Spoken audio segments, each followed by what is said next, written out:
So you've been going around your house and you've been cleaning out your cabinets and under the sink and into the bathroom, but have you cleaned out your makeup bag? This is a place we shouldn't ignore. Julie Greer joins us today. Hi, welcome to the show. Thank you for having me. The makeup bag is something that all women should address, and probably more than just once a year. Yeah, definitely. I mean, I think it's just like change the seasons, go through it. I mean, a lot of us like to freshen up our colors, change things up, but we use them, and if you're using them, well, it becomes a health issue. Yeah, it definitely does. I mean, a makeup bag, a makeup kit, whatever you're using, it's a breeding ground for bacteria.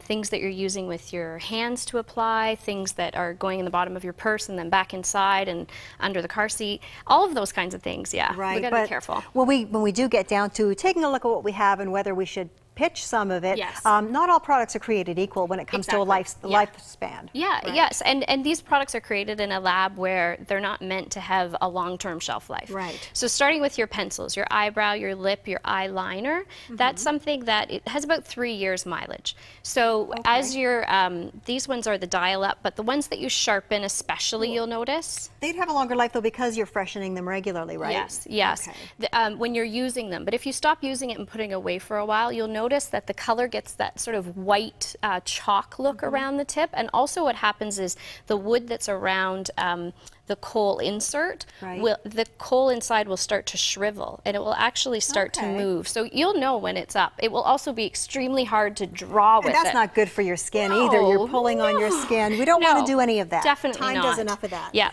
All so right. about the 2-year point is where you want to replace powder. So your touch-up powder, your bronzer, eyeshadow, as well as lipsticks and lip gloss. Okay. Your lipsticks will tell you when they want to go because they also turn. They start to smell. Right. Yeah, they get sort of like a waxy, strange scent to them. Let them go at that point. Right. Powder, some people will argue that, you know, you can push an eyeshadow longer, and perhaps you can. The way you'll know is you'll work as hard as you can to get it on your brush, and it won't go.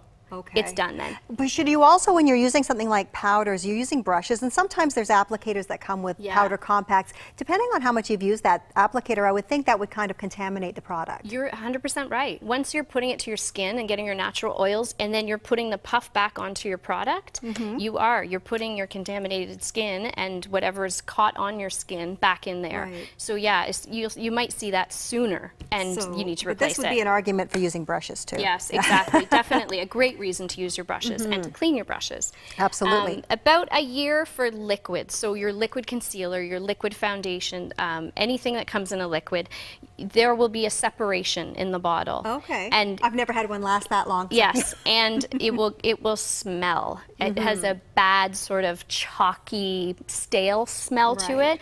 If you get to that point, let it go. Right. You don't want this on your skin at all. No. And then the big one that everyone always asks about is mascara. Right. And this is something that you have to a lot more frequently than a lot of people think. Yeah, mascara is every 3 months.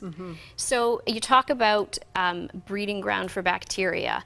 The mascara tube is a cold and dark and damp place. So it encourages. So it encourages growth. And so you take it out, you expose it to the air, so anything that's in the particles in the air, and then you put it back in. You're putting that back in. Now every time you put it in, you're also inserting air. So when you're inserting air, it's going to go in and it's going to take a little bit of moisture, and each time it's going to take a little bit more. And here's what I want to let everyone know.